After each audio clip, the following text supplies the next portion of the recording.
नमस्कार, सिद्धी फूड रेसिपीमध्ये तुमचं स्वागत आहे। आज आपण बघणार आहोत सुरमई फ्राय। मी आज सुरमई फ्राय करून दाखवणार आहे तुम्हाला। अगदी मालवणी स्टाईलमध्ये सुरमई फ्राय करायची आहे। तर आपण आपलं साहित्य बघूया। इथे आपण सुरमई घेतलेली आहे, 5 ते 7 5 पीस आहेत सुरमईचे। स्वच्छ धुवून घेतलेले आहे, साफ करून घेतलेले आहे। त्याचे जे काय मधलं जे काळं असतं ते काढून टाकलेले आहे मी आणि साफ करून घेतलेले आहे। स्वच्छ 3-4 वेळा पाण्यातून, अगदी 5-6 वेळा पाण्यातून मी स्वच्छ धुवून घेतलेले आहे। आणि इथे हळद घेतलेली आहे एका वाटीत मीठ घेतलेले आहे, कोकम घेतले थोडेसे, मच्छीसाठी कोकम लागतात, आणि लाल तिखट घेतलेले आहे, लाल मसाला, आणि रवा घेतलेला आहे जो मी बाहेरून फ्राय करायला लावणार आहे, फ्राय करताना लावणार आहे मच्छीला।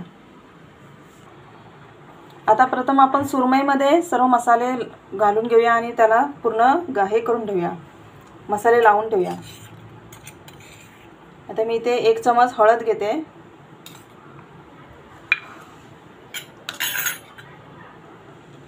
लाल तिखट घेते 1.5 चमच,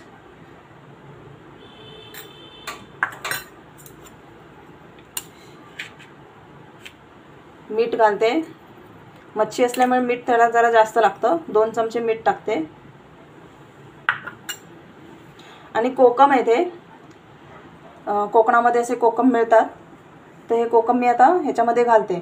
जर असे डायरेक्टली कोकम नाही घालायचे, तुम्ही कोकम थोडा वेळ 5 मिनिटं पाण्यामध्ये एकदम थोडंसं पाणी, चमचाभर पाणी टाकून त्याच्यात भिजवून ठेवू शकता, आणि ते पाणी आणि कोकम पण डायरेक्टली टाकून द्यायचे। आता मी डायरेक्ट कोकमच टाकते। आता हे आपण सगळे मसाला मच्छीला लावून घेऊया व्यवस्थित।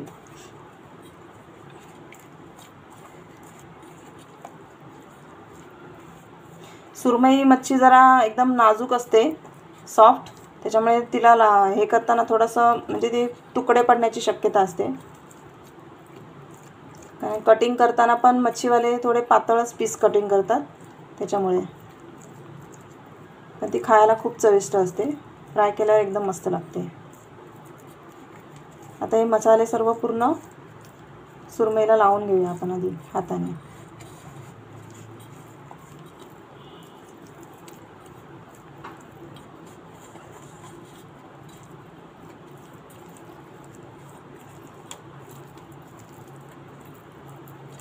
आता हे 5 मिनिटं आपण मसाला लावून असंच ठेवून देणार आहोत, आणि 5 मिनिटानंतर आपण यांना फ्राय करायला घेणार। 5 ते 10 मिनिटं असंच मसाला लावून ठेवायचं असतं।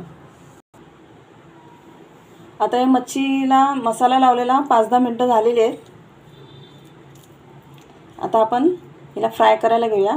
त्याआधी मी इथे रवा घेतला आहे प्लेटमध्ये, त्यात मी थोडंसे हळद टाकते, नाही टाकली तरी चालेल, तुम्ही डायरेक्टली रवा लावला तरी चालेल, कारण ऑलरेडी मच्छीला तिखट वगैरे लावलेलं आहे। थोडंसं नावाला तिखट टाकते आणि मिक्स करून घेऊया।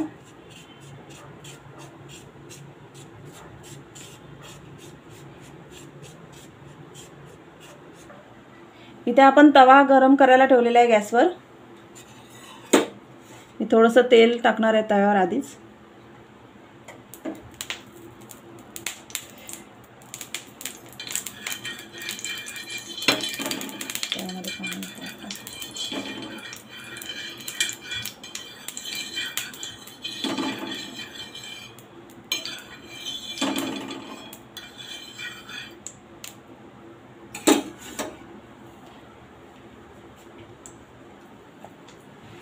आता मी या रव्यामध्ये मच्छी चांगली 2 साइडने मी रवा लावून घेणार आहे मच्छीला व्यवस्थित।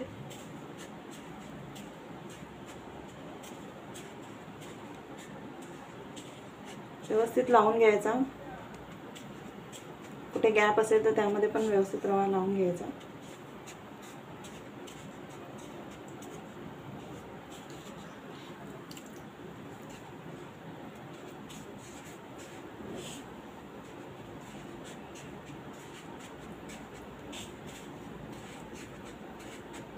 आता ही मच्छी आपण तव्यावर टाकूया। आता मच्छीला व्यवस्थित रवा लावून घेतला आहे मी सर्व बाजूंनी।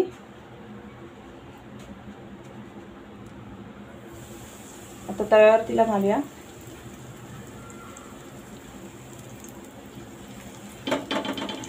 अशी सर्व मच्छी मी तव्यावर घालून घेते. आता मच्छी मी सर्व मच्छी मी तव्यावर घातलेली आहे. याला साईडने तेल सोडूया.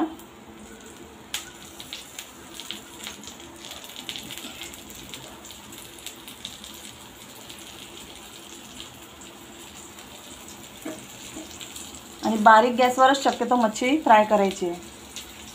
आणि थोडं तेल मी वरून पण सोडते मच्छीच्या वरून, जेणेकरून ते त्याच्यामध्ये मुरलं जातं.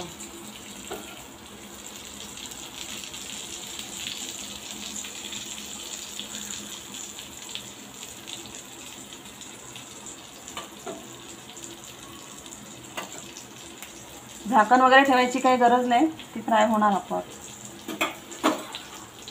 आता बारीक गॅसवरच मी मच्छी फ्राय करून घेणार आहे. आणि दर 2 मिनिटांनी मच्छी परतून टाकायची, चेक करत राहायची, नाही तर खाली करपू शकते.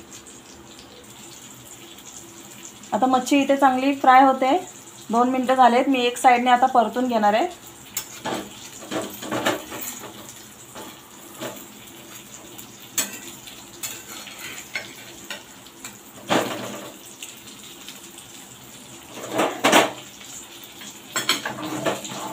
एक साईडने चांगली त्याला परतून घेऊया जास्त.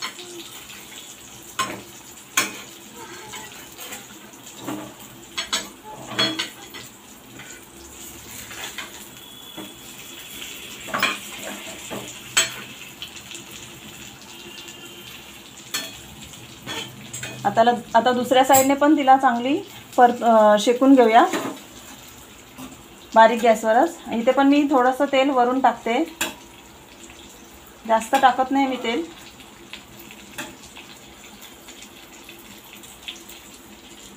शक्यतो मच्छीवर वरूनच तेल टाकत जा, म्हणजे ते मच्छीच्या आतमध्ये मुरतं आणि मच्छी चांगली फ्राय होते. असं साईडने सोडत राहिल्याने तेल लागत नाही मच्छीला पूर्ण. आता ही 2 मिनिटं मच्छी चांगली फ्राय होऊ द्या दुसऱ्या साईडने. आता ही आपली मच्छी दोन्ही साईडने चांगली भाजली गेलेली आहे, फ्राय झालेली आहे. मी 2-2 मिनिटांनी सतत परतून तिला फ्राय करून घेतलेलं आहे. आणि शक्यतो मी वरूनच तेल टाकते मच्छीच्या वरून. असं साईडने पहिल्यांदाच टाकते, नंतर मग वरून टाकते, त्याच्यामुळे ते तेल पूर्ण मच्छीमध्ये मुरतं. आणि आता ही मच्छी चांगली फ्राय झालेली आहे. आता ही आपली मच्छी तयार आहे. आता ही आपली मच्छी चांगली फ्राय झालेली आहे.